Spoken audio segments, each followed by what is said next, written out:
Uchrashuv 2-2 hisobida tugadi. Durang albatta biz g'alaba kutgan edik. Yigitlar ham biroz kayfiyati tushdi, ammo hozir emotsiyalar bosilgandan keyin xulosa qiladigan bo'lsak, Eron ham kurashdi, Eronda ham golli vaziyatlar bo'ldi, jangovar durang bo'ldi.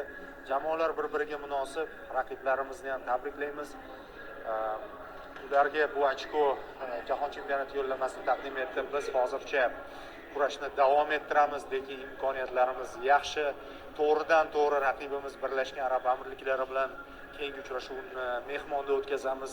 Ungacha amirliklar hali Shimoliy Koreya bilan o'yini bor.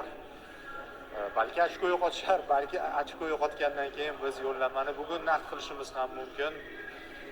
Xullas, og'ir o'yin, qoniqarli natija.